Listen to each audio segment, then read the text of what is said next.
What's going on, everybody? Hotep to the family. Welcome back to another episode of My Unapologetic Perspective. I'm here again with my pops, Jerome Battle. Thanks, everybody, for tuning in to the past two episodes. Thank you for the feedback that you have been giving us on the past two episodes and allowing us to feel unapologetic about our perspective. To continue this and continue to spread awareness, continue to give knowledge and history of things that maybe the educational system may not have explained some things to you. And this podcast will be, again, it's about us giving our perspective, us giving our intellect, our insight based off our experiences in an unapologetic way. We're not here to be right. We're here to cause you to think. We don't want to be right or Bible or 100%, but it is from our perspective. We can agree, we can disagree, we can agree to disagree, but this is just coming from me. So today's episode is sponsored by, hold on one second. Today's episode is sponsored by Serenity Scents, by my wife, Barisha Stevens, and she says, at Serenity Scents LLC, we pride ourselves in providing all natural, clean, burning wax melt products. We have a large variety of luxury scents to fit your individual preferences, and we take pride in delivering our wax melts to you because we are passionate about creating unforgettable fragrances. And you can find her on Serenity Scents on Facebook and on Instagram. And I have a few here that I'm going to smell. One is called Pink Passion. And this one is called Laundry Day. If I can get this one open.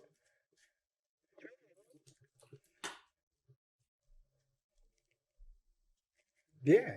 I like that one. Laundry Day. Yeah. Also, again, this is sponsored by Serenity Scents. Follow them on Facebook. Follow them on Instagram. I'll put the link in the description. Thank you, Barisha Stevens, for your incredible business, and I love you, wifey. All right, so today we're going to get into a important topic, especially coming off of last week. We want to talk about what we will call the miseducation of the Negro.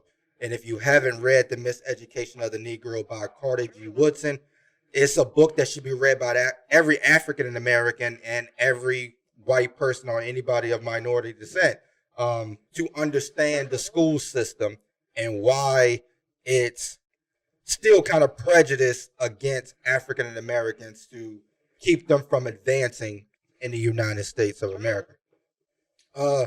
So when we look at the miseducation of the Negro, we have to go back to the beginning of the school system altogether. Of course, in slavery, African Americans were not allowed to read and write. Especially in the South, you were killed for it, you were lynched for it, you were sold for it, and even people who had an education, at the end of the day, they still were considered of lower status on the caste system in America. And somebody that comes into play is a guy by the name of Horace Mann of creating the educational system. And he was a anti-slavery congressman who believed that the school system should be funded by the government. It should be free. It should be everywhere. Everybody should be able to go. And it should be an opportunity for anybody of any race, anybody of any social status should be able to go to school and learn. Because at the time, especially in the South, if you were black, you could go to school. You just had to pay to go to school. And most people couldn't afford it. And most people didn't want their kids to go to school because it was more work to be done on the land of sharecropping, labor, to say, we don't got time to send you to school and to pay for it. We need more money coming in, so you need to stay at home and work. What are your thoughts on that? First of all, so when I first read the agenda for today and I saw Horace Mann, I thought we were going to get into Horace Mann bonds. Horace Mann bonds. That was the first thing I thought. I was like, oh, we get right into it. Right. And then I said, well, I'm sure he was going back because Horace Mann was also instrumental in just not African Americans being educated, but he's also played a huge part in women becoming educators. And I think that's important too, because during that time, you had what people would call women's work and men's work. And being a teacher was men's work. And he felt like women should be educated and that women should also be educators. He felt that women had a lot of value to the educational system, not just at home, not just being homemakers, but in society in general. So he was huge in that as well. And also looking at it, so we're calling this the miseducation of the Negro. But when you look at African Americans in America, especially at that time of after the Civil War, Reconstruction period, moving on through Jim Crow, one thing that we can't correlate the African American with on the social status is poor white Americans. That's right. So not only did this give an opportunity to African Americans, it also gives an opportunity to poor white Americans who collided or combined together and cooperated with each other a lot in the South because they didn't have anything. And they realized that they were being duped by the elite white people to not be educated, to be laborers, to do the dirty work and not benefit from it. So for a article I'm going to read, it says, man believed that common schooling would reduce hostilities among citizens. As citizens grew into adults sharing a common educational experience, man posted that different social, economic, religious, and ethnic backgrounds will become less significant. Man's vision for school included a common moral and political foundation, as well as the provision of opportunities for children from disadvantaged backgrounds to achieve self-sufficiency and use education to lift themselves from poverty. So again, we see this is going to be highly beneficial for the African American and for the poor white American. And one of the things that man attempts to do is allow people to pull themselves out of the conditions that they were in. That's right. So right out of the Civil War, we had what we called they passed the Freedoms Bureau. And what the Freedoms Bureau does is it's supposed to give money to the South to basically build themselves back up after the war. And mostly it's supposed to help African Americans and poor white people to begin to own land, own property, go to school and learn.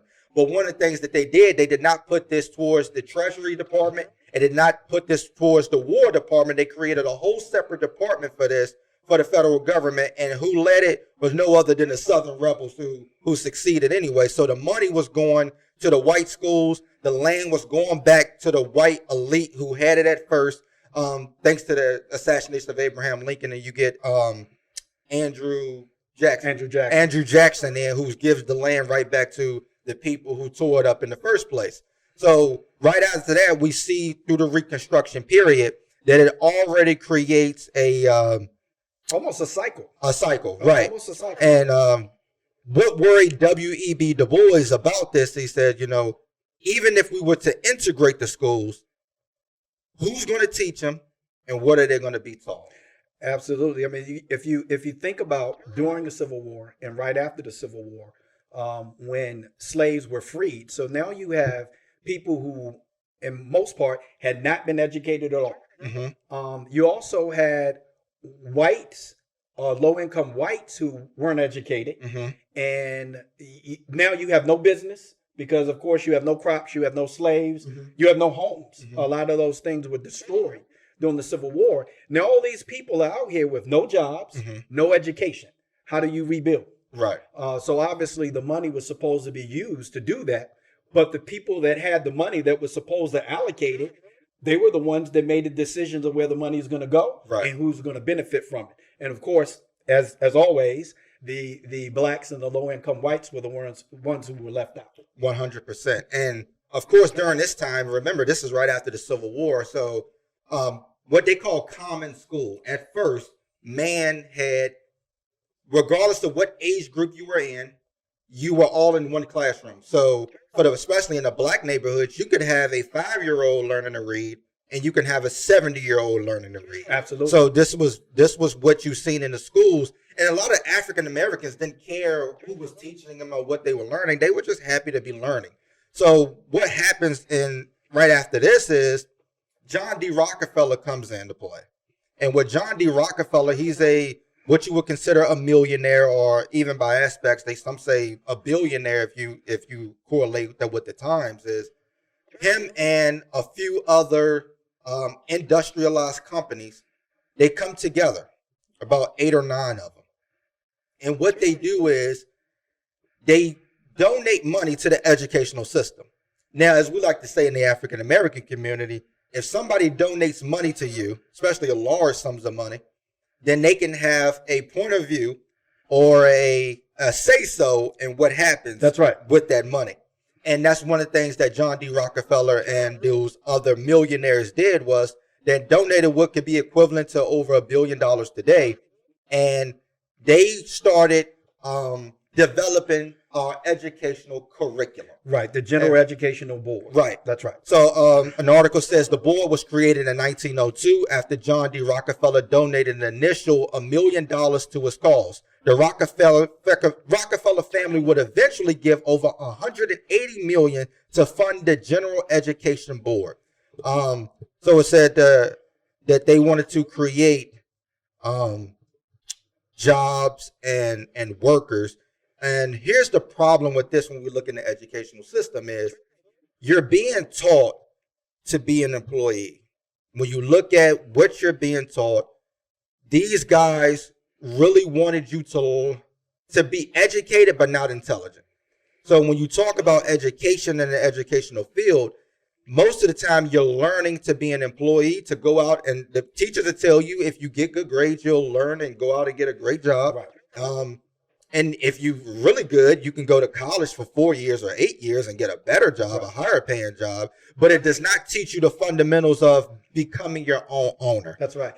They wanted you to learn how to communicate. They Right. wanted you to be able to understand when I say that you're going to do this job and I'm going to tell you how to do it, I need you to be able to understand what I'm telling you so that it gets done correctly and I don't have to oversee. Because you got to remember, we're going from where slave masters had overseers that would oversee what the slaves would do. Right. So now we don't have that anymore. I don't have anybody watching what you do. I need you to be able to understand what I'm asking you to do or telling you to do.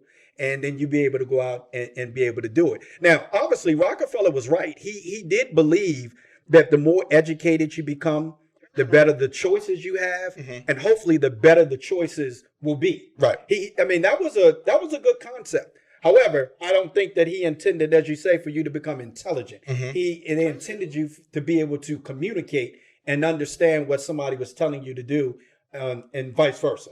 So I agree with that sentiment. So we can even look at the school system as you first start off. The first thing you learn is how to follow instructions. That's right. So the class, okay, line up here. Okay, everybody draw one line, draw the number 1, draw the number 2. Don't go ahead of the class. Follow instructions. This is something we learned very early on. Right. Even if you look at the time you go to school. So the time you go to school is similar to a 9-to-5 job. Absolutely. From the time you go in to the time you get out, to a lunch break, to breaks in between, get to class on time, understanding tasks, understanding time management is something that we learn early on in school. And when we begin to look at, I want everybody to just think about when we begin to look at what we learn in school. Okay. Right. So math, let's start with math. Okay. Algebra, trigonometry, geometry. Can somebody please tell me, when do you use an isosceles triangle in your life? Because I'm still trying to figure it out. Unless you're an architect, the only isosceles we know in the African American community is Phil Jackson calling the triangle offense. Isolation. That's the only thing we know. Okay? Reading, so you learn English. You learn how to read, you learn how to write, you learn literature, you learn drama. Okay. You learn science, you learn chemistry, you learn physics, you learn biology, anatomy. Okay. You can even learn a foreign language in high school. Physical education, okay, we get it. Computer class, shop class. That's right. Okay, so most of these things are things that you learn early on. But we can see early on that we are not learning African American or Africanness to be able to keep us focused in school. So instead of, we're learning Shakespeare. No one cares. Right. Okay? Don't keep giving me Romeo and Juliet. We don't care about that. Can we get a James Baldwin? Can we get a Zora Hurston? Can we read those books? Don't keep giving me Catcher in the Rye. Don't give me the Scarlet Letter. We're learning a Europeanized, especially when you don't know what those how those concepts of those readings are going to play in your life later on. Right. Now, as a 51-year-old adult, I can tell you that there were some really good things in Macbeth that I use in my life. Right. You know, but if you're teaching an African American that for the very first time in the 7th, 8th, 9th grade, they don't have any understanding of any of those things yet because you haven't taught them anything to lead up to that. Right. Okay. It's like teaching them how to ride a bike and they don't even know how to walk yet. Right. Okay. You have to build up to that. And you're right. African Americans need to make some type of association first. Mm-hmm. And I think we need to get into that too, about the difference in learning. Oh, yeah. That obviously Black kids are going to learn differently because a lot of this is what led to what we call special education. Oh. And not in the terms of a person having a learning disability like we think of it today, mm-hmm. but learning differently. And I think sometimes those two get intertwined because they only had one class in school, and right. It was called special education. Right. And we're definitely going to get in that here in a little bit as well. And just again, we're looking at the structure for John D. Rockefeller to try to figure out what did you need that you learned in high school that you use today. That's and right. Most of the time, people can't tell you what they needed. The only thing that they needed was in high school diplomas just so you could turn that in and get a job. That's right. That's what most people finish school for. They didn't learn anything. So as we move forward, we have to look at the educational system to figure out, are you only educating me or am I trying to be intelligent? Because when you're educating me, okay, so you can educate me on how to work with my hands. You can educate me on time management. You can educate me on how to work computers and fill stuff in. But if you're not teaching me to be intelligent, then I'm never looking to run the place. I'm always looking to be a part of the place. You know, Absolutely. Some people say that's not my lane. I understand not everybody wants to run the place. Some people just want to come to work, do their job, and leave. I get it. But what about the people that you don't expose that to that could possibly do so? Because let's be honest, especially in the African American community, one of the best business owners that we know is drug dealers. That's right. Absolutely. And it's because they don't want to work for anybody. That's right. And even drug dealers had to have one common concept, which is mathematics. Right. And we think in terms of adding and subtracting and all that good stuff. That's great. But really it's more about the reasoning ability. Mm-hmm. To do mathematics, you have to have reasoning abilities. And I think that's why math is so important. But also to add to that about educating and creating somebody that can be intelligent is also understanding that you have to be able to apply what you learn. Mm-hmm. And we all know that in most cases, most kids are memorizing in school. So you're not really learning, you're memorizing long enough to pass the test. I've made this statement many a times. I may have even mentioned it on one of the podcasts previously, is that I know a lot of people that graduated that can't even spell graduation. Right. I know a lot of people that can't figure out what 10% off is when they go into Walmart. Right. But they've graduated. Mm-hmm. I can't tell you the number of people that I've interviewed for a position that couldn't fill out an application and couldn't create their own resume, mm-hmm. which is astounding to me. And then you look at the numbers, of course, it's disproportionately negative towards blacks when they come to interview, because I get their resume and the first thing it says is I pay close attention to detail, and they misspelled attention. So when you look at things like that, obviously learning, because you want them to be educated, but you want them to be intelligent, but then understanding how to apply it. There's no reason somebody should be providing a resume and have misspelled words, because now you can actually, when you type it, spell check. You can use spell check. So there's no reason. That's being lazy. Right. And something that African Americans have been called a lot is being lazy. We tend to think that means physically. What do you mean I'm lazy? I get up and go to work every day.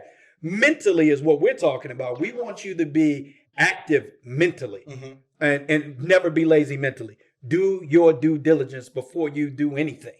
Right. And I believe if we look at the African Americans, even in the workplace, most African Americans, they'll tell you a different way of doing something. Even when you first start a job. Hey, look, this is what they tell us to do, but this is how I do it. Yeah, exactly. Right. And a black person ain't got a problem telling you what they is and they ain't gonna do what they're doing. Absolutely. Because if it doesn't make sense to them, intelligently to them, they're not gonna do it. Absolutely. And what do they call it? They call it being insubordinate. And when we look at the school system, most of the African Americans that do not pass or they struggle in school is because what they consider insubordination. They don't understand, why do I need to learn this? That's right. So if you put them in a math class learning algebra, the first thing they're going to ask you is, when will I ever use this? That's right. Because if I would never use this in life, I don't care about what you're talking about right now. That's right. Right? So if you keep telling me to read Romeo and Juliet, what does that have to do with what I look when I look outside of my window and I see them every day? Now, if you change that into James Baldwin, we might have a different conversation. Absolutely. Right. So if we change that to a Zora Hurston, if we change that to a W.B. Du Bois or a Carter G. Woodson, we can be able to get to look at African Americans and say, hey, I identify with that. I can then you're going to start seeing white people struggle on the test. That's right. That you give because they don't understand or can relate to what that author is saying. Absolutely. So when we look at the African American curriculum and what we're learning throughout life, we have to understand that it starts at a very young age. So when we look at African Americans in school, I have an article here that I'm going to read. It says the obstacles facing black children who thirsted for education in the 1930s, the great-grandparents of us, that we would call it, today's black students were enormous. More than 3 million school-aged black children live in the 17 states that continue to operate separate schools, along with 81% of all nations' black population. That's right. So we start seeing the segregation in schools happening. And what the segregation in schools started happening was, of course, the funding was going to the white schools. So the black schools or the black teachers would get the old textbooks. That's right. They would get the hand-me-downs. And let's be honest, even with the black educators, what we seen early on was they didn't have a high education level. They just knew enough to be able to teach. So when you get to the point where a teacher only has an 8th grade level of education, what is she going to do when now you're past the 8th grade and you have to teach? That's right. Those educators also had the concept of care, where they cared, but they were limited in what they could actually teach. So caring wasn't enough. Right. You want these kids to be educated, and they didn't have the tools. Right. And so what we've seen early on, and I brought this one up, is because what we've seen early on is you had segregated schools teaching some different things. But once the integrated schools happen, remember, we have to understand when we talk about integrated schools, you're not talking about white kids going to a black school. That's right. You're talking about black kids going to a white school, which means you're going in there with, number one, focusing on learning. I learned this from my aunts and our uncles that was in segregated schools. They said the hardest part was focusing on actually learning because you're in a classroom with people who don't like you, who are racist towards you or saying things towards you. And then number two, the teachers probably don't like you because they're probably racist as well. Absolutely. The principals don't like you. The whole board of education of that district probably don't like you. So nothing is going to be catered towards the African American once integration happens. That's right. So, I'm from a family, the Mills family. My uncles were some of the first blacks to go to Liberty High School. And in doing so, it's just like you said, they had to focus on a lot of other things other than learning. One, I need to make sure I can be able to get to class, right? Let alone learning. That's secondary. Let me get to class first without knocking somebody out, right? And then I'll focus on whether I can actually learn. Now you get new textbooks, and some of those schools were a lot further ahead than the black schools, right? So exactly where were they in terms of learning curriculum-wise when they entered that school day one? So in having to deal with all of that, this was a lot more difficult for black students than people would ever imagine. Right. We always think about, well, not us, but white America always thinks about how difficult it must have been for the white students and for the white teachers. How difficult do you think it was for those black students?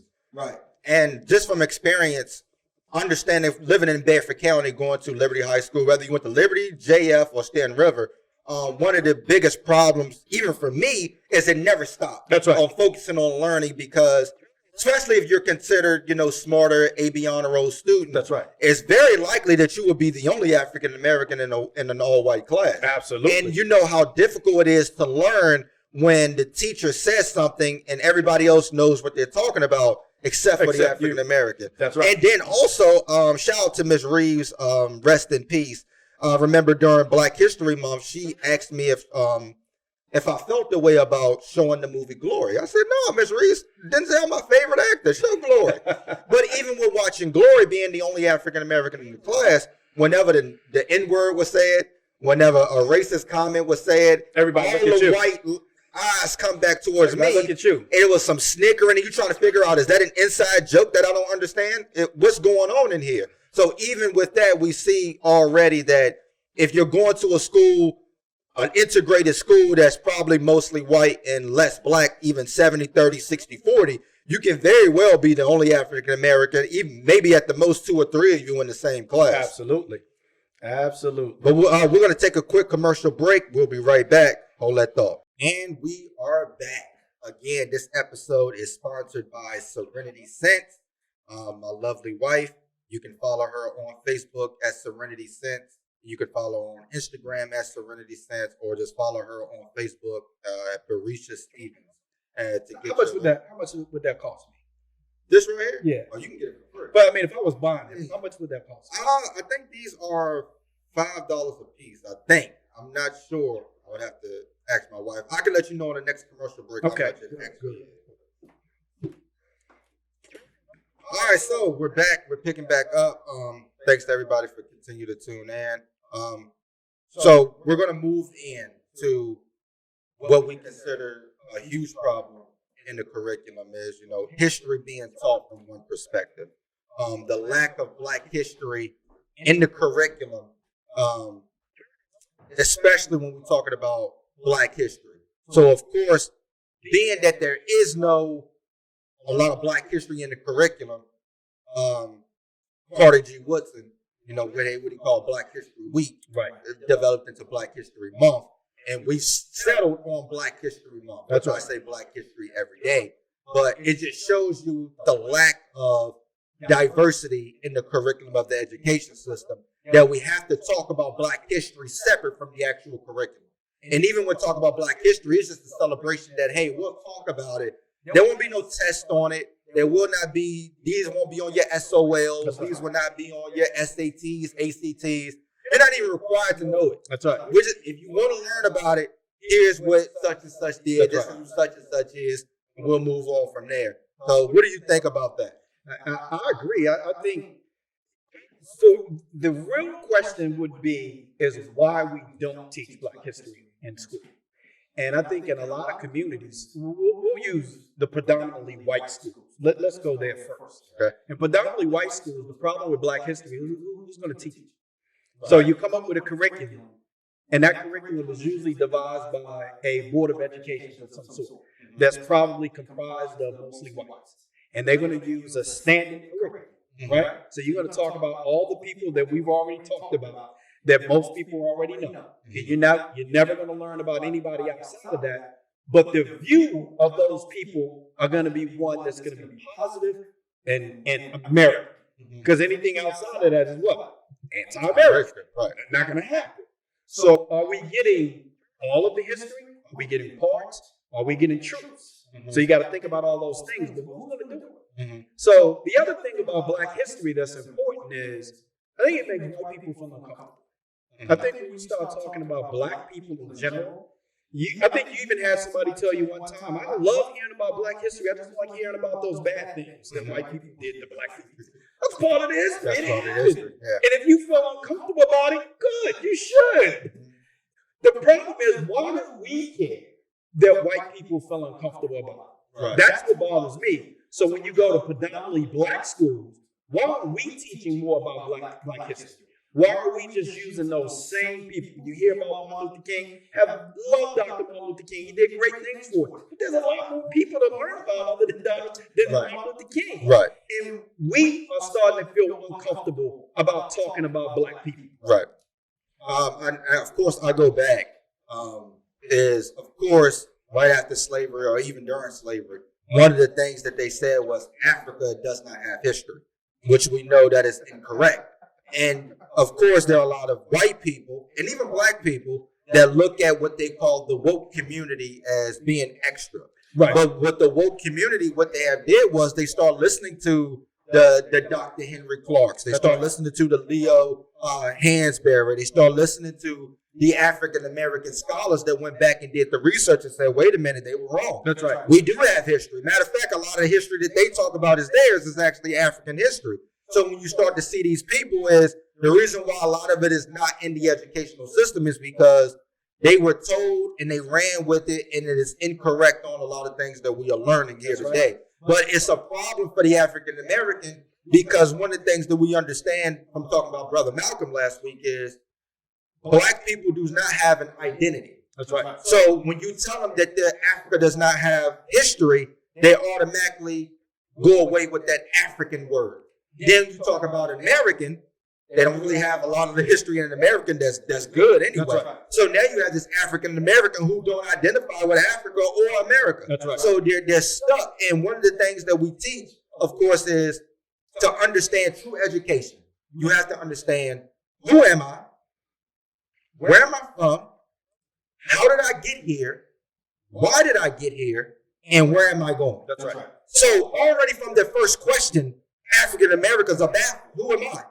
That's right, because the people that they're asking the questions to can't answer. Right. So So even if you say, who am I? And you go off of your name. Well, your last name is tied to slavery. That's right. So already we have no identity with our African heritage. And you say, where did you come from?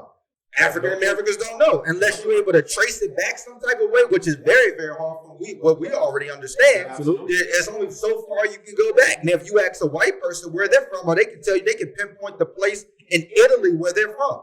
They can pinpoint the place of England where they're from. Right. They can even tell you, they probably even got pictures of their great grandparents. We can identify what tribe we come from, and then those tribes have other hundreds of tribes. Right. And then those tribes have hundreds of tribes. That move. Because when Africans always got their show on the road, they always move. They always move. So already, just from educational standpoint, we can already see the problem in African Americans of what we see in today's curriculum, whether it's in history, whether it's in literature. Again, this goes back to basic English class. How many African American writers or nonfiction books or fiction books did you read? Now, if you're from in an inner city, you may have read the autobiography of Malcolm X. But if you're from Bedford County, it is no way that you're going to read that. That's right? You're going to read the Scarlet Letter. You're going to read Catcher in the Rye. You're going to read some stuff that you probably ain't got no interest in whatsoever. So when we begin to look at the beginning, we have to go back to understand this concept to African Americans and white people that are listening. We have to see the systematic way in which the educational system is miseducating the Negro. Okay? So when you first walk into kindergarten class, first grade, right? They're already teaching you how to learn. You're learning numbers. You're learning letters. They associate the letters with animals and sounds. Right. So you're learning all of this stuff. But when you begin to walk into first grade and second grade, the first person you learn about is George Washington. Now, to the white people, I get it. Your general for Revolutionary War, your first president, he's your hero. I get it for the American reason. But you have to look at it from the African American perspective, that this guy once sold a slave for a bottle of molasses. Hey, let's go back a little bit further. He owned this first slave at 11 when his dad died. Right. 11. He owned. If we keep saying owned the slave, I hate to say he owned the human being. So he owned an African American and enslaved. That's we have to owned a human being right. at 11 years old. Right. Owned. And that, I know to most people you can't fathom that, because owned is like, I own this bottle. Okay, I own my car, which means I can throw it away whenever I want. Exactly. I can leave it there. For a human being, right? So I know a lot of times white Americans don't like to hear these concepts. They don't want to talk about this. But we have to put this in perspective in how you feel today. He owned his first human being at 11. Mm-hmm. I own the G.I. Joe. Okay, I own the G.I. Joe at 11. He owned a human being at 11. Wow. So again, when we see this is the first image. Again, we get it for history part. But whose history are we talking about? Right. So we have to begin to take the African American into perspective.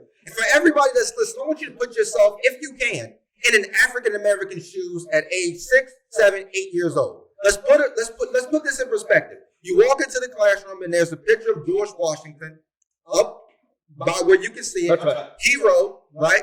The second person you learned about probably is Thomas Jefferson. That's right. Especially in the South, of creating the agricultural style of the South. That's right. Who had a whole black family. That's right. Hidden away in his house. Not far from here. So we already see that. And then who are you go to third person, you say Abraham Lincoln. Now, come on, guys. Abraham Lincoln was for the African Americans. You got to say, right? We have to look at Abraham Lincoln from a different perspective. We have to. Because Abraham Lincoln, while running for president, when he was speaking the North, he would say, yes, I'm going to free the slaves. When he was speaking in the South, he said, yeah, I'm going to free the slaves, but they will go back into slavery. So just work with me here. We're working on something here, right? And even after freeing the slaves, he blatantly said, there's no way that black people and white people will ever be free together in America equally. And the slaves will either have to go back into slavery. I'm sorry, let me rephrase that. The African Americans going to have to go back into slavery or go to Central South America. That's because they can't remain here in the United States. And let's be real. Let's be 100% real. And I'm not going to apologize for this, so I'm not going to even preempt. That's why we're here. So let's be honest. Abraham Lincoln did not free the slaves because he was anti-slavery. No, okay, let's be real. He freed the slaves because the objective was to win the war. Right. And the only way they felt like, and I'm saying they because he had a lot of pressure from people saying, you got to do this. Right. So it's not like he was this intelligent guy that said, this is how we're going to win the war. He had a lot of people saying, hey, you got to free the slaves because we don't want them helping the rebels. We don't want them helping the Confederates. We need you to free them so that we can win the war. So this was about the war, which often was always about money. So it wasn't about freeing the slaves because he disagreed with slavery. So let's be honest about that. Right. So we have to put that in perspective real quick. We'll do a quick supplemental thing real quick. So when we say he wanted to free the slaves to win the war, we have to understand that the Civil War was not fought to just free the Africans in slavery. That's right. It was fought because the South was monopolizing. They were making money. And the North was not making money because they were paying their workers. And they said, hey, listen, this ain't fair. You got people to do the work for you, and you don't have to pay them. Meanwhile, we do have to pay. That's right. So that's why, and the South said, you know what? We don't have to do it. The North said, yes, you do. We're one. And you know what? The South said, you know what? I'm tired of talking to you. We'll succeed. That's right. We'll succeed. You do what you got. And the North said, you can't do that. The South said, that ain't our problem. That's right. It's your problem to figure out. We can sell our crops to anybody in the world. Y'all do y'all, we'll do us. Exactly. So what the Emancipation Proclamation did is allow, number one, the slaves the freedom.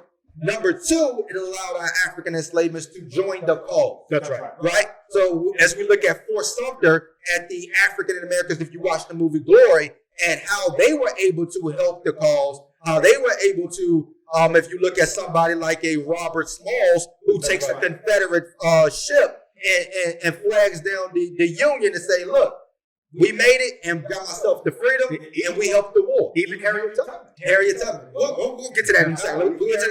Let's get to that in a second. So number one, you go George Washington, Thomas Jefferson, Abraham Lincoln. The three people you learn about who are blatantly not for African Americans. Okay, Frederick Douglass even said before he spoke at one of Abraham Lincoln's memorial that he was not for African Americans. He might have passed something to help, but he was still kind of racist in his way. And even Thomas Jefferson, although I can honestly say I don't think that he was 100% for slavery, but I think that ultimately what he didn't want to do is what we talk about a lot. When the white student asked Malcolm X, what can I do to help? What can I do to help? And he said, obviously he regretted that because there was something that she could do to help. Is talk about racism amongst her family, her friends, her employees, people that she came in contact with on a regular basis. So what Thomas Jefferson would do is he would talk about it, but not publicly. He would put it in his writings. If you read any of his writings, he knew slavery was wrong, and he talked about it. But he didn't do it publicly. He never talked about it publicly so that people could know what his real sentiment was. And I think we all talked about this just a few days ago, is that obviously some of these political leaders aren't true to their real beliefs. Right. They're true to the party. Right. And I think that he was true to the party. He was true to that political agenda, not necessarily being true to himself. Right. So again, when we look at the first few people you learn about, and then they'll throw some African Americans for us to learn about. And number one, of course, is Dr. King. You'll learn about Rosa Parks. They might even throw in a Thurgood Marshall, but you don't even know what a judge is at age. At that age. That's right. So already we see those two, plus they'll throw Jackie Robinson in. Now here's the problem with that. When you show three people, especially George Washington and Thomas Jefferson, when you show them being America's heroes, that owned slaves, owned Africans in enslavement. And then you show Dr. King, Rosa Parks, Jackie Robinson, attempting to fit in to that group. Automatically, you create in the African American psyche that you're different. Yes. And you're below them. That's right. Right? So already the African American is already seeing the standard being white. Yep. Let's have an honest conversation. So when you see that standard there, you automatically don't want to identify as black, because most of the people don't even know what black. Most of the time, before you get to that classroom, you don't even understand what black and white is. That's right. Until you see it up on the wall. Until you start learning about this, because the first thing you learn about African Americans and it is they were enslaved. Because you can't talk about the Civil War, you can't talk about George Washington, you can't talk about Christopher Columbus, you can't talk about Thomas Jefferson without adding in, well, what were the black people doing at that time there, sir? Ma'am? That's right. Oh, they were enslavement. Okay, right. So that's where we came from? That's where we start at. We don't but you're right, those visuals, those early visuals, because we all know that the younger you are, those are the early stages of learning. Right. And that's when you're absorbing things at a faster rate. Especially pictures. Especially pictures. That visual that people get. And I'll go do the right thing with you for a second. Why you got pictures of the brothers on the wall, son? Yeah, exactly. Okay. No pictures of the brothers on the wall, so I don't get to know my place in history. Right. And I think that's intentional. I'm just going to be honest with you. I think that's intentional. Now, in the inner city, it was a little different because you saw people of color on those walls. Right. The problem I had is they really didn't tell you anything about them because they followed the curriculum that didn't allow you to.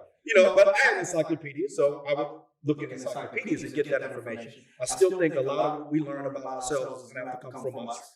But that doesn't mean that we can't work to try to change the system so that the parents don't have to work as hard. Because I'll be honest with you, a lot of parents don't know a lot of this. So it's difficult for them to help out. Because they learn the same thing that they learn now. So you're creating a cycle. And even from experience, going into the elementary library, and you're looking for somebody that's black. That's right. In the library. You're looking for some book. And most of the time, you're only going to find a sports book. And that's what starts creating. So they say, man, the only thing African Americans can do is play sports. Look at what you give us to start off with. Yep. You give us Jackie Robinson to say, hey, he was so amazing. That's right. And then when we go in the library, we only see the autobiography of Shaquille O'Neal. We only see this stuff. That's right. So we're beginning to identify with who we are based on what we see and what they put in the school system. So some people might say, well, you should teach this at home. Well, let's do the math real quick.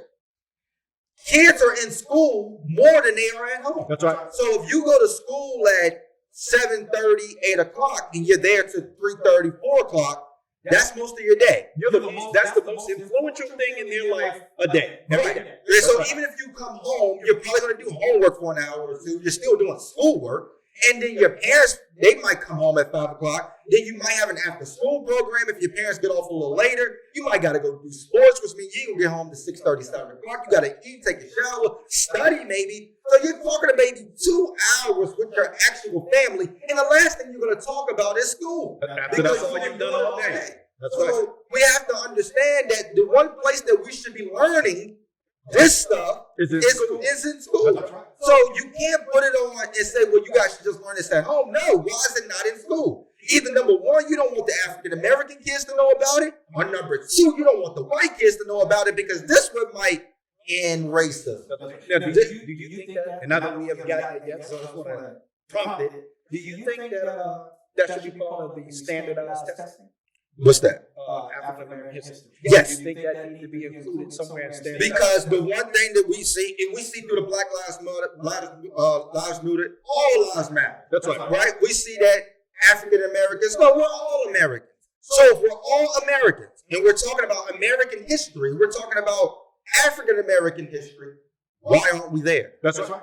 So we can't say that all of this stuff matters and is important if we don't see it in our everyday lives. So we have to have those conversations, right? That's right. So I believe that's one of the main things that we have to do. So I believe there are a lot of people who are curious, and let's be honest, that most people learn way more when they get out of school than they are in school because they start being more exposed to different things that you may not see in school. And as our teacher, Dr. Hava Kamene says, is I'm surprised that you're surprised. Because when people tell you the perfect lie, the truth becomes unbelievable. That's right. So when you begin to learn all of this stuff, even as an adult, you say, wait, that can't be right. Because I was taught a different way. Absolutely. So when we begin to look at, let's not even look at the African Americans for a second. Let's look at Native Americans for a second. So the first thing you learn about is George Washington, That's right. who killed your ancestors That's right. and took their land. So already in second, third grade, you're doing powwows, you're doing Native American stuff, but I don't know anything about my people, but you're having fun with my dances and my songs and my heritage. But we can't even talk about the people who were leaders here. Name one Native American leader of a tribe that you learn in school. Right. You don't. But then you tell me, well, that's not important. Then why in the hell is Robert E. Lee important? Exactly. Why in the hell are we talking about a loser if he's not important? Well, he was the leader. Jackson. He was the leader. No, Yeah. we don't care. Start telling us stuff that we care about. Let's go George Washington for a quick second because I think this is some information that I'm hoping that a lot of people will do some research on. So we talk about George Washington, we talk about the Revolutionary War, where a lot of people have been taught that the Revolutionary War was basically us wanting to succeed from Britain.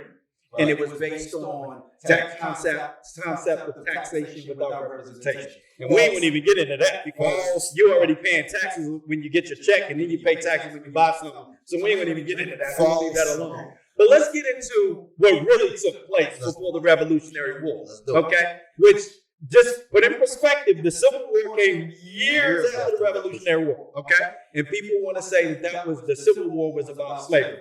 No. Let's talk about the Revolutionary War being about slavery. Okay. And I hope that people take this into consideration every 4th of July. Right. Okay? Independence Day is what they call it. Independence for who? Not Independence for white America. All right? Now, prior to the Revolutionary War, what happened is Britain, who people got to understand still controlled the United States government at this particular time, had already abolished slavery. And all of their properties. Anything that Britain owned, they abolished slavery. The word got back to the United States. Guess what? You're next. They're going to abolish slavery in the United States. And here's what happened. The North and the South came together to say, this is going to affect our import and export. Without slaves producing that product, that's going to hurt us, like I said last week, in the pocket. And that was also a part of the transatlantic trade. Absolutely. So it was going from Europe to Africa to North America. You had that triangle. So once especially in South America, Central America, who were very low in numbers and gets a high amount of slaves, they needed it actually the most. Yes. So that was the real reason why you had the Revolutionary War. You can call it whatever you want. You know, what we doing over here don't pay attention to. This is what I want you to watch what I'm doing. Right? So obviously, everybody thought it was what they said. Right. Taxation without representation. It was. Right. It was just who was producing the product? Slaves. Were they getting paid? No. They abolished slavery. Guess what happens? Right. Done deal. Let's go to war. We got to break away from that. Right. So I want people to think about this sound war, but I want you to think about it. Every 4th of July, when they lighten up those fireworks saying, "Hey, Independence Day," they really saying, "We kept slavery." Right. Thank you. Let's celebrate that. So when you're going about fireworks and you think it's all about fun, I want you guys to think about that. This is why we start celebrating Juneteenth, that a lot of people still didn't know about. They did not teach you this in school. They probably do now because, again, what we would call our woke community figured this stuff out and said, wait a minute, let's look at this a little bit harder. As On Roots would say, I'm so glad those white people got their independence. So would you say, because Big, you mentioned that it would mess up the import and export, would you say now Mexicans are the new slaves? I would say our Mexican people are probably the lowest of the caste system, and they do it based off of immigration. So when we look at America, we have to look at America is immigration. That's right. The only people that came over here involuntarily is us. You know what I'm saying? So when you talk about immigration, that when you look at what our brothers and sisters are down there, because that's exactly what they are. That's right. Brothers and sisters that came from Africa as well, mixed with Native Americans. What they're doing is essentially what our African brothers did after slavery, which means we know how to do the work. That's right. So we'll take the job, and they got paid lesser. But guess who that pissed off? White people. This is why unions were started. That's right. Unions were started because after slavery, who did the work? White people didn't know how to do the work in the South. Black people did it. So when they already knew how to do the jobs and they took less money to do it, can't compete with that. Can't compete with that. So the reason why it has nothing to do with gangs, some say MS-13, we know that's not the reason y'all want to close the borders. Right. Because every race commits violence. That's right. And the number one race that commits violence in U.S. history, we know it first. That's right. So we can't do that. So, and then when we talk about drugs, who allowed drugs in?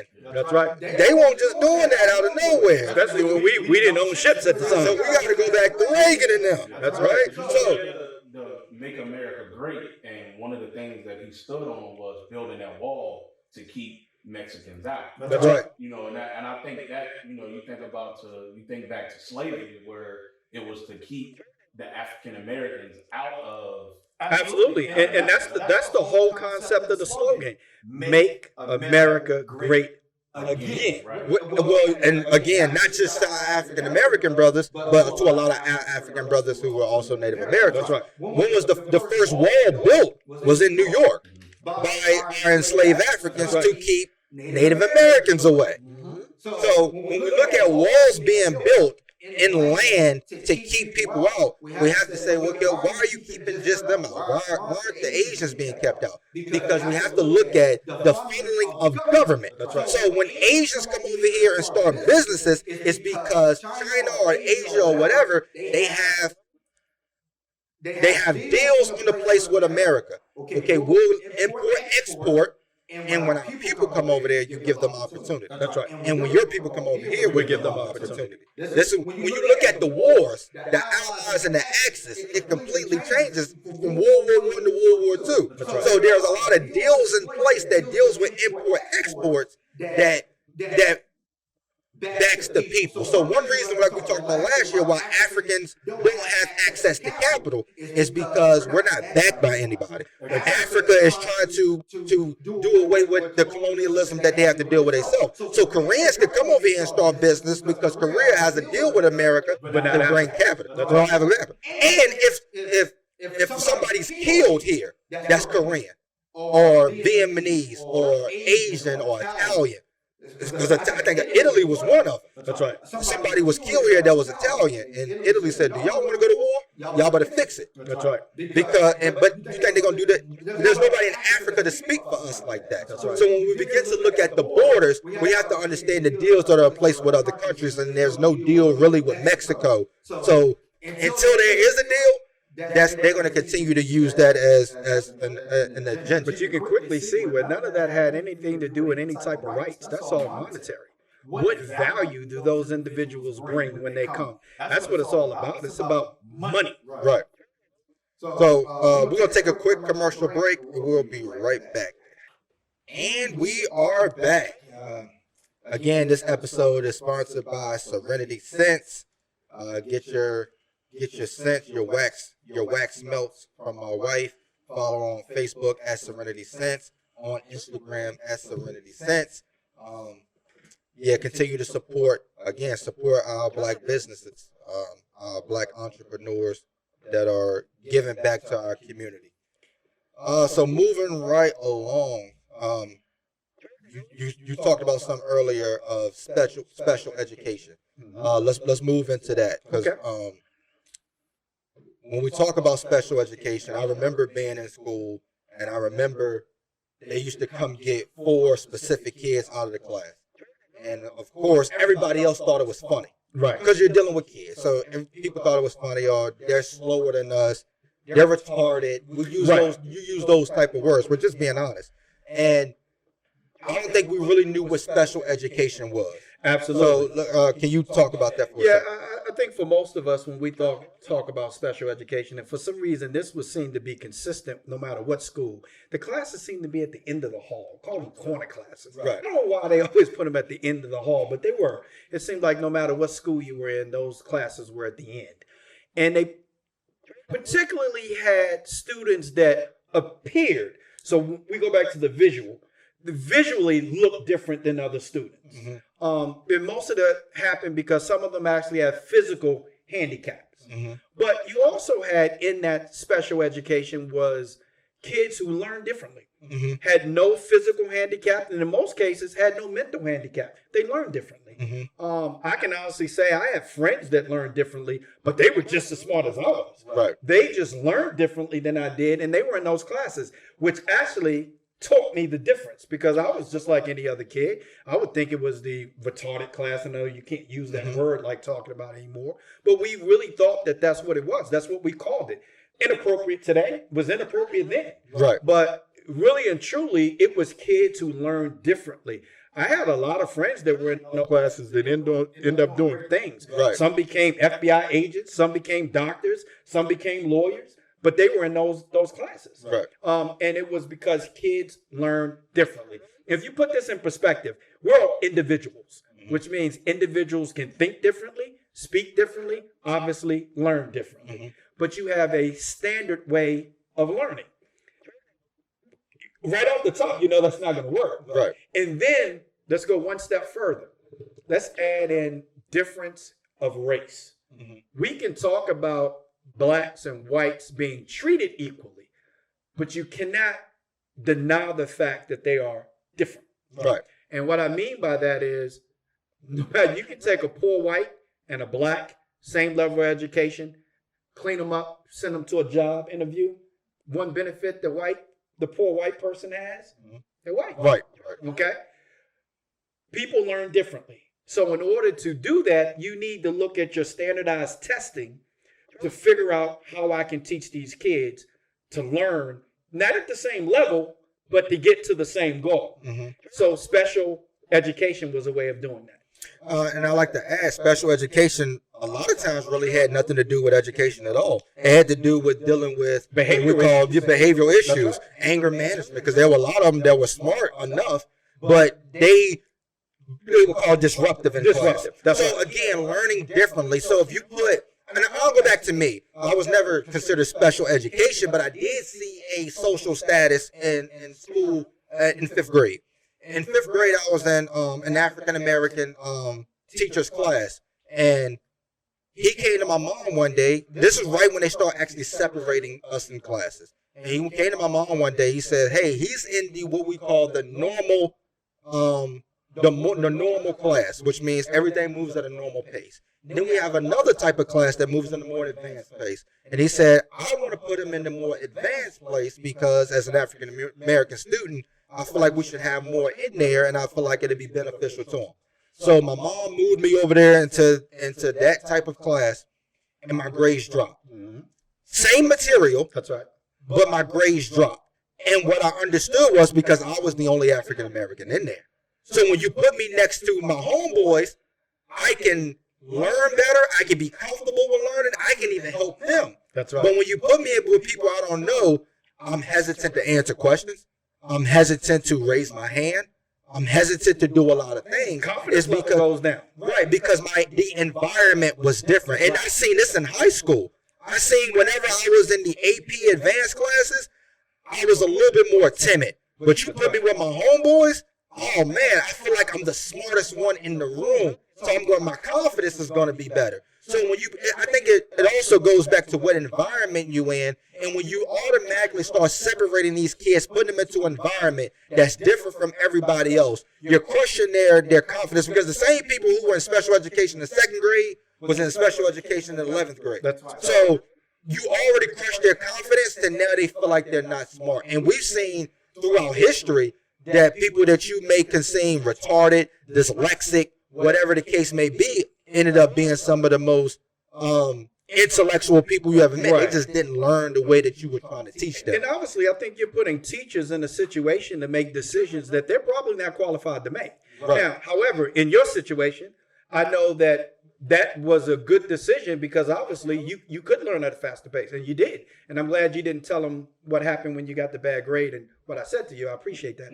But at the end of the day, you were able to do the work.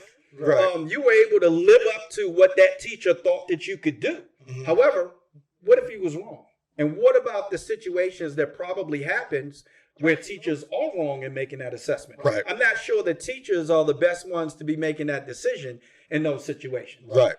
And obviously, and we're going to get into this a little bit too, when you have a black educator that has a black student that sees something in them, sees something special, I would applaud that. Me personally, I would applaud that.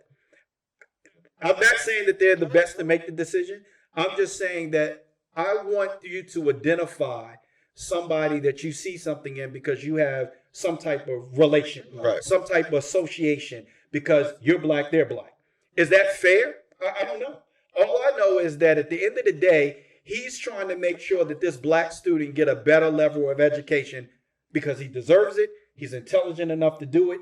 And it's my job to see that it happens. Right. I'm okay with that.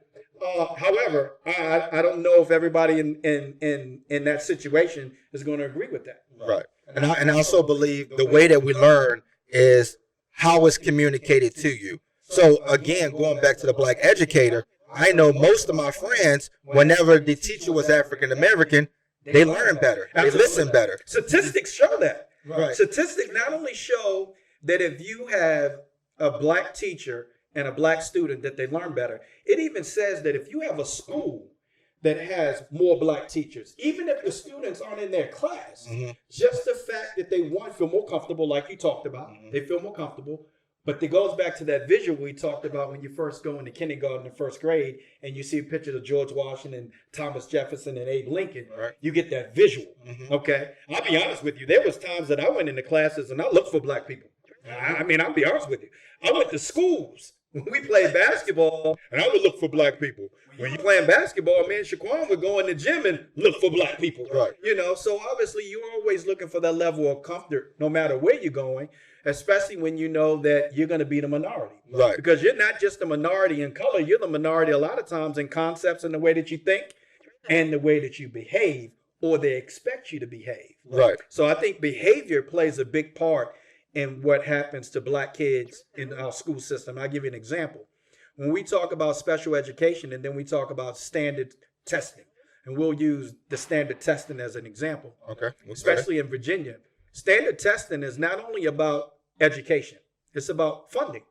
How much money is going to be allocated to that particular school once you're accredited, okay? And that's based on test results, okay? The best way to get we talked about this the other day, All-Star game. Player was, 12 for 12 from the field? And everybody said, stop shooting. Why? Keep your percentages high, so stop shooting, right?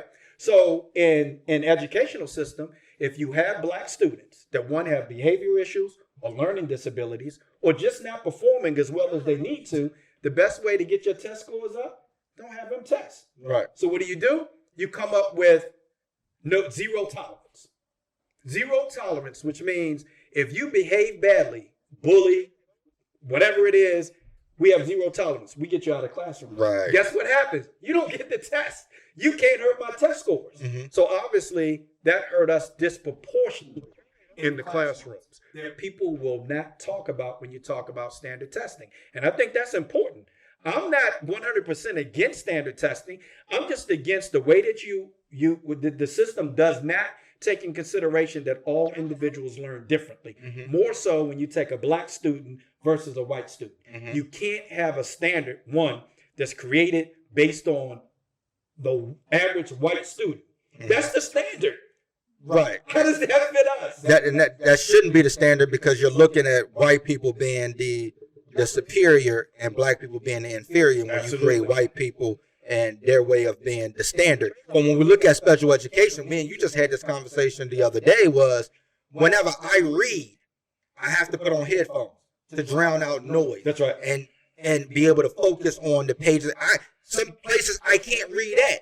So if I can't read in the bed, I have to read on the sofa to where I'm free and not feeling tired. Also, if you ask a student, me especially, to read out loud to the whole class, I'm more focused on getting every word right than actually understanding what it is you're having me read. That's right. So when we begin to talk about the difference in us learning, we have to understand the way everybody learns is going to be different, and the way that the teacher communicates to people are going to be different. And just going off your standardized test, I came across an article that says the use of standardized tests has its origins in the eugenics movement, which asserted that certain races were inferior to others biologically and intellectually. That's right. The original IQ test was designed by a French psychologist named Alfred Binet for and limited use on young children who were not developing normally as general tools to make general decisions, not precise measurements for precise decisions to signal when a child needed more help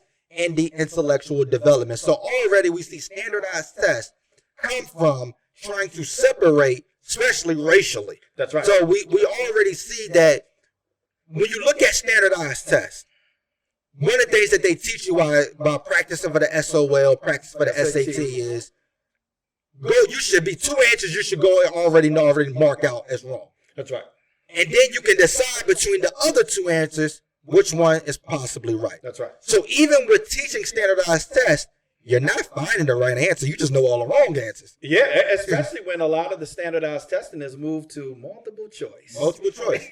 So again, this is not the best form to standardize anything in terms of learning. Right. So what you have is you have standard testing, not standard learning. Right. And that's what we want, is standard learning. The difference between educational equality and educational equity is the value of what that child is learning. Right. And I think that we are more in educational equity than we are educational equality. Well, even if we look at standardized testing on the SATs, when you look at let's just look at the literature part, where you have to read the paragraph and answer the sentence. Now, for most white people, when they use metaphors that you're used to, idioms that we call it, or phrases. That's right. So if it's raining cats and dogs on a standardized test, you understand that. That's right. You don't hear that in a black household. Hey, this is a great example. Dr. Miss McGinnis, who at the time was a principal at Body Camp Elementary when we started Hoops Kid program, and we took that program out to Body Camp at one juncture, and what we did is said, okay, in order for the kids to participate in the basketball part, we want to get them in the classroom. So we had them do some SOL testing. So you had to do these tests before you actually participated in the basketball part. And what we found out is when a child read the question itself, he struggled. But when he put headphones on and had the question read to him, they performed a lot better. Because of some of those issues you just claimed, is that when they're reading, they're so focused on trying to get every word right or try to understand exactly what it was saying, they could not process the answer to the question. Right. So that was huge. And us being able to determine, some of these kids are very intelligent. The problem is that they're unable to read it and then understand what the question is and formulate the answer. Right. So how kids learn is really important. And I think it's important that the school system does a better job in understanding how kids learn, but it's important for parents to get involved in their kids' education. Right. Very important that you figure out how your child learns versus how other kids learn. Right. And then report that to your teachers. Right. I think that's important. You know, Jason has that. He had that similar. Like last year when they took that, they make you take this test to see where you at. Mm-hmm. He didn't do too good on it. So this year, us teaching him at home, he blew the test out the water. There you go. And the teacher was like, "Why?" I told her, I said, because not only do I know how he learns, Jason understands better if I read the question to him. That's right. If he read it himself, he will not know what that answer is. But if I read it, he'll blow through the test quick. Right. And even when your kid starts, I think it's preschool, you got to go to these meetings where they teach you how your kid learned. And I'm like, should be the other way around. Nobody knows how my child learned better than me. That's right. Because I'm with him. Right. And in those classes, none of them are black. They all talk about white people. That's right. Right. So Jason understands more coming from me because I'm black, he's black. He can identify. Right. He identifies what I'm saying better because I'm black. That's right. Right. Versus a white teacher teaching him something like that. That's Right. So for the people that's listening, if you think we're making this about race, we have to because of what the race standard has been. So when we're talking about a black teacher teaching a black student, it has nothing to do with just being black. It's understanding heritage and culture behind it. So if I read a question on a standardized test that is European or white American that I have no understanding of, there are words in there that I just don't understand because I don't hear it in my household. A black teacher can put it in perspective for you. Now, I do want to say this because there are some phenomenal white teachers out there. Phenomenal white teachers that can teach math, history, English, language that really tries to identify with the black people. That's right. But in order to truly identify with the African American, you have to be able to live in their shoes. You have to be able to go through their experiences. You have to be able to live in their communities, live in their neighborhoods. So when we watch movies like Freedom Rider or Dangerous Minds, Right. those teachers did an incredible job because they put it into perspective that they will understand. Now, when you have standardized tests, this was a problem in both of those movies. When you have standardized tests, you're not teaching what they should be learning to pass a test. That's right. So you're educating, you're teaching them to be intelligent, but you're not educating them. And this is a problem that we have in our school system. So again, one of the things that so we have to come to a solution, Pops. What are some solutions that we can have? Well, the first thing is I know we talk about trying to have white America be in the shoes of black America, which is difficult. It's going to be almost impossible. But what I would like to say is that you don't have to be in their shoes, but listen to the people that are wearing those shoes. So listen to black America when we're telling you that your standardized testing is only standardized testing. It's not standardized learning. Right. It's not standardized education. Listen to us when we're telling you that. That's first. Right. The second thing is let's go to the SOLs again because this is to me these are things that I think anybody can understand. We also looked at Dr. Marvin McGinnis when we were doing these SOL testings. We looked at some of the questions, and it had things like water spigot, turn the water spigot off. And what does that mean? Me coming from the north, even at 20 years old, I probably didn't know what a spigot was. Right. You know what I mean? My dad didn't talk about a spigot. He called it a faucet. Or he would say, turn the damn water off. Right. Okay? We didn't hear terms like that. So how would you expect a child that's in the third grade to know what a spigot is? Right. And tell me, what class did they teach that in? Right. And then the problem with that is you would say that's the standard that they should know. On whose standard? On whose standard? So if you're telling me this is the English language that I should know, who's basing that standard off there? Absolutely. You know what I'm saying? So who's creating that standard? Because it's you that's created that standard. Absolutely. You've got, the other thing is and I just want people to think about this. If you Google right now, what does the statistics say if you take white students and put them in a predominantly black school, predominantly black class, how do they fare? I'm curious to know because I tried to Google it, I got nothing. Right. So I'm asking somebody. We have an educator as an aunt. My aunt Janet Mills was a school teacher for many years, and an awesome teacher. Right. And I think one of you or both of you had her as a teacher for. Well, she had. I was supposed to have her, and she said it was conflict of interest. That's right. And obviously, and we're not taking anything away from educators. Dr. Marvin McGinnis was a principal, and he's still a teacher. They're one of my favorite people in the world. Now, we're not taking anything away from you folks. What we're trying to do is we want to equalize this thing for the Afro-American student. And we need to get to education equality, not standardized testing. And to me, that's the solution, is start looking at how we can come up with standardized education, standardized learning, not standardized testing. Right. To me, that's one of the biggest solutions, is trying to identify some of those things. And Jason, I had a question on one of his tests this week. It was the definition of peers. And it showed them, I don't know what it was, but it was piercing like something. And he was like, Dad, I don't know what that is. What piercing is. Yeah, but I told him, I said, think about your ears. Immediately got it. That's right. Right, because you're piercing your ears instead of piercing. Right. We're associated differently. Right. We're associated totally different. And it's a lot of it's cultural. And we can't get away from that. I understand that we've always talked about equal rights, and we always talk about being treated equally. We always talk about that. And to who is the question? Now, if you look in the health field, you guys are going to hear all the time about the BMX, the body mass index, BMI, your height and what your weight should be, right? Guess what that's based on? The average white male. Right. So not only are blacks excluded from that, Black women are the furthest from that than anybody. Right. Because it's not even based on females at all. Right. So you look at these things, everything's based on the average white person. Mm-hmm. Where do we fit in? Right. How does that apply to us? Right. Why is your standard testing? So you're telling me that white is right.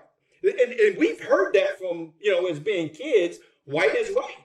Right. White is not right. So even if you look at that from the African American community, one of the key phrases is, if you talk that way, back into the African American community, the first thing you say is, you talk white. That's right. Now, most people say you should say you talk educated, but when you talk about education, the standard is white people, exactly. So you talk like them. Because you can be educated and not talk white. Exactly. So, and that is the phrase. And I want to go back real quick, because I just said something without knowing that I said it, with Janet Mills saying that her teaching me was a conflict of interest of me being her cousin or auntie. Right. You're being her nephew.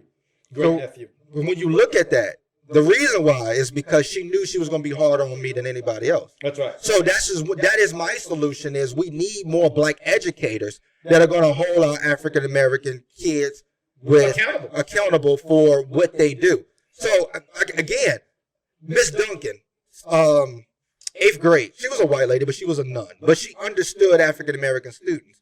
And I was cutting up in her class one day, not doing the work, and she went in, she put her arm around me, and she whispered in my ear, she said, "Get your shit together." I said, "Yes, ma'am." And I did the work. Because if you talk to me like that, I can identify with that, because that's the way my mom talked to me. So I feel like you care about me and you understand me because of the way you communicate to me. And she understood how to communicate to African American students, and most African American students know how to.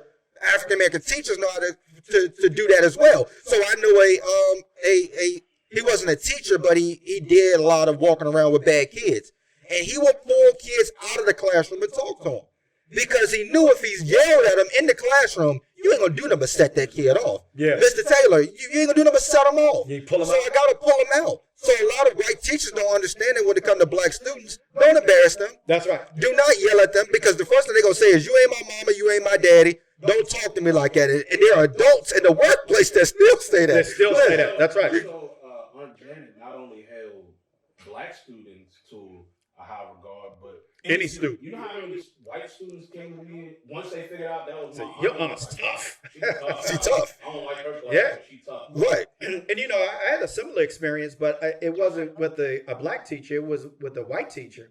You guys know Coach Cutler. His wife was an English teacher. And I remember I got a B in her class. First B I ever got in my life. And it was the last B I ever got in my life. And, and I was like, I told my mom, and I was like, how did I get a B? I'm killing it. What are you talking about? So, like parent teacher conference, my mom went and she said, yeah, Jerome, you should have gotten an A. The problem is you're an A student that didn't apply yourself. I'm not going to give you an A for that. You could have gotten an A by doing absolutely the bare minimum, and that's what you did because you're smart. She said, but that's not an A in my class. Apply yourself, okay? And when you think about, and I always use black kids in a general sense. When you think about the black kids, because I can speak about the black kids because we work with the black kids in the community. Behavioral problems are probably the biggest issue we have in getting them to conduct themselves in a manner that they can learn. So when you have a teacher that's telling you you're not applying yourself, you got to really look at yourself and go, because you can't lie to yourself. You can lie to anybody else. You can lie. I wasn't studying. It was just me cracking a book, take a test, I'm good. Just general smarts, not a big deal. If you start applying yourself, the sky's the limit. How do you get kids to have behavioral issues to one, start applying themselves? So that's has to be a part of the solution. You think about program, you think about funding, you talk about standard testing, we talk about allocating funds to these schools that are accredited based on test scores. So when they don't get the money, what's the first programs they start cutting? So if you go back to first grade, second grade, third grade, the thing that Afro-American students identify with other than just black teachers is going to be music, recess, sports. What are the first programs they start cutting when you don't get accredited? Music, recess, sports. All right? Things that black kids excel at. And you take that from them. How many kids we know probably graduated because they played sports? And even if they didn't graduate, they stayed in school at least through that sport. Right. Because of that sport. Right. We've got to figure out a way how to say, I need you more than just playing basketball. But you have to have educators, parents, community leaders showing these kids more than appreciation of what they do on the playing field. Right. All right. We talked about this before. I've seen fathers show up at football games in Bleeder High School. Never seen them at a rec game before. Never seen them at a parent-teacher conference. Never seen them when their son was playing the clarinet in the band. Never seen them. Football field out there. We've got to do a better job at supporting our kids when they're doing things other than sports. And that's that's one of the solutions that I think as a community, as a family, as a parent, that we can start doing to help our kids. And sports that normally black people don't play. Oh, absolutely. Like soccer. Like soccer. Right. Hold that thought. We're going to take a quick commercial break and we'll come back to wrap this right on that. And we are back to wrap this up. Again, this episode is sponsored by Serenity Sense. Follow on Facebook at Serenity Sense. Follow on Instagram at Serenity Sense. So, again, we were talking about solutions. For my solution, again, I'm going back to the beginning when you first walk into a classroom. So, again, look, you can keep your pictures of George Washington, but put up a picture of Harriet Tubman beside George Washington, who also served in the war. So we have to understand that too. So she just didn't do the Underground Railroad. She just didn't free slaves. She just didn't do all of that. She had a hand in the political movement and revolutionary movement throughout America. So have them pictures. Don't even put them high up on the wall. Put them down where they can see it. Put it down to where their face, when they walk past the board or outside the door, they're staring at Harriet Tubman. Not just black kids, but let white kids see. That's right. Because my daughter said, they watched the Harriet Tubman movie, and one of the white kids was snickering throughout the whole movie. It's because he's never identified with it. That's right. So if you want us to identify with the George Washington and Thomas Jeffersons, then put up Harriet Tubman, Booker T. Washington, give me W.B. Du Bois, give me James Baldwin, give me Carter G. Woodson. Put up those pictures. Put up Benjamin Banneker, put up Mr. Smalls, put up all of these people who done great things in America. Frederick Douglass. Give me all of these people.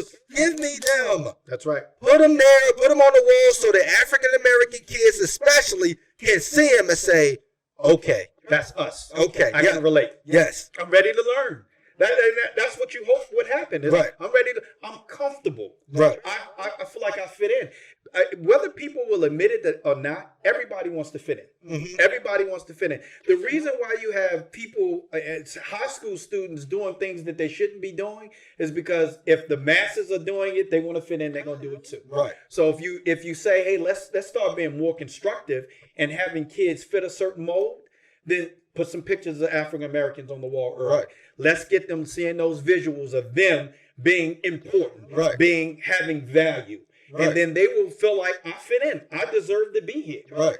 Even in war, show me the Tuskegee Airmen who were just school teachers and regular people coming to fly airplanes. Show me the 369th Infantry in the World Wars. Show me them. Don't just talk about the Revolutionary War, the Civil War. Show me the African Americans that played a part in it as well. You have to begin to show black images at an early age so African Americans can identify with somebody other than a great Jackie Robinson, Martin Luther King, Rosa Parks, who were fitting in. Show people that stood out. You go a step further. You can watch CNN today. And with some of the things that's going on today, they're quick to show you video footage of what's the brother that got beat down driving the car, Rodney King. They're quick to show you the footage of Rodney King. They're quick to show you the footage of George Floyd. They're quick to show you that footage.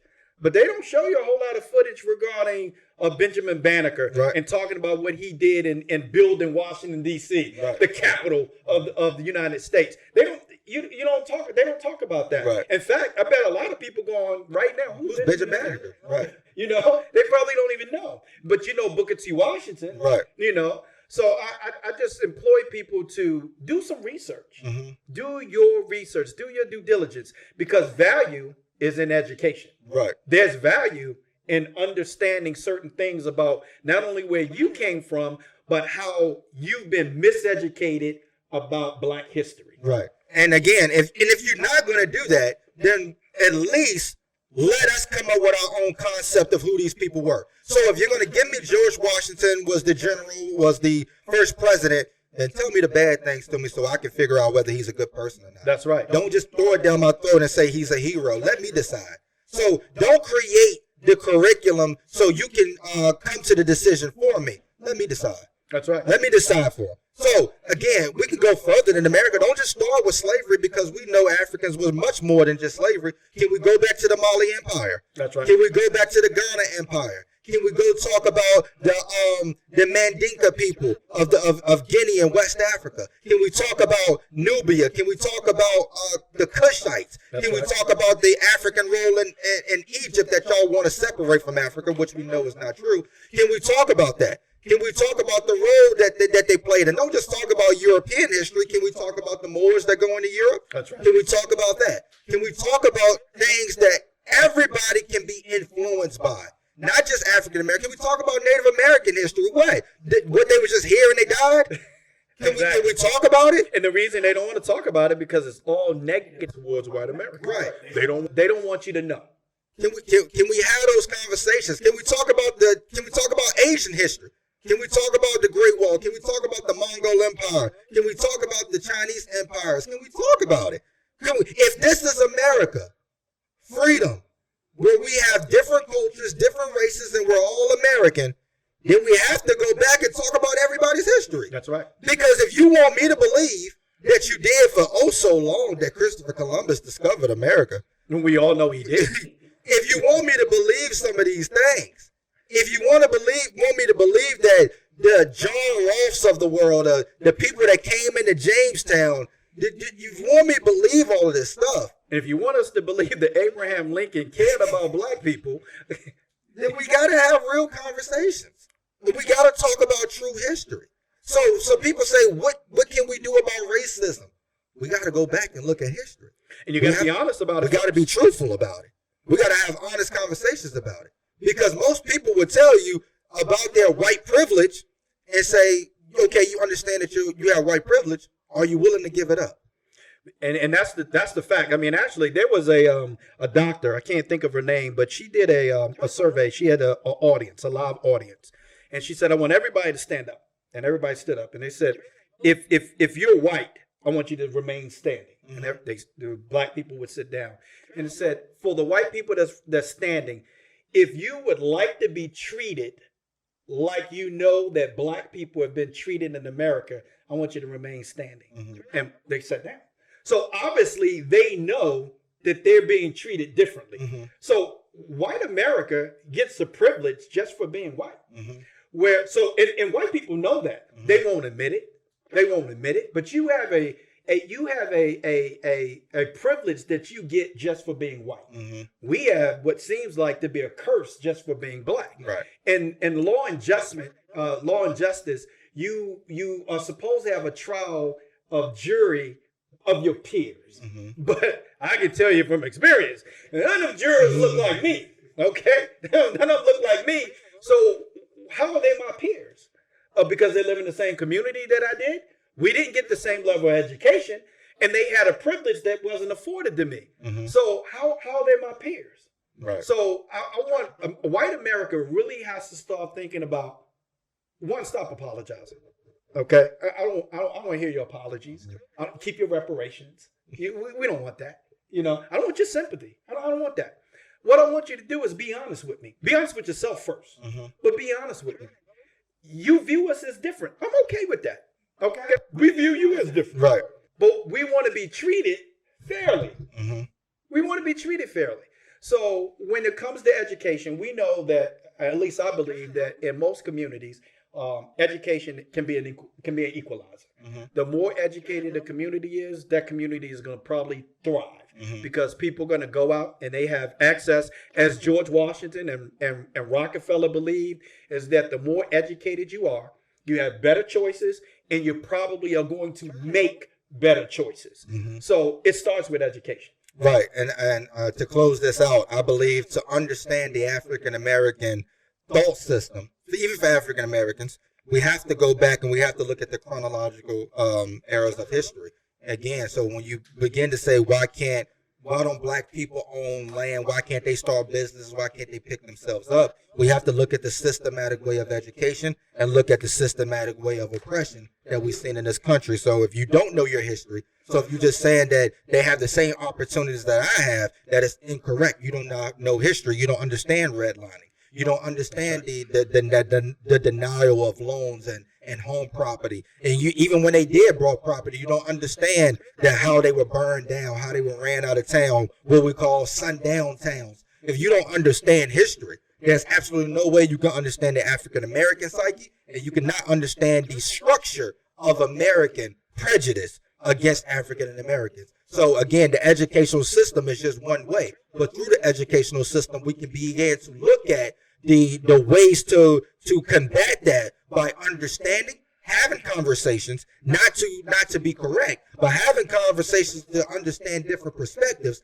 and why we think this way, why we're like this way, and number one, why we're treated this way. Exactly. So again, thank y'all for tuning in on the Mighty Motivation Network.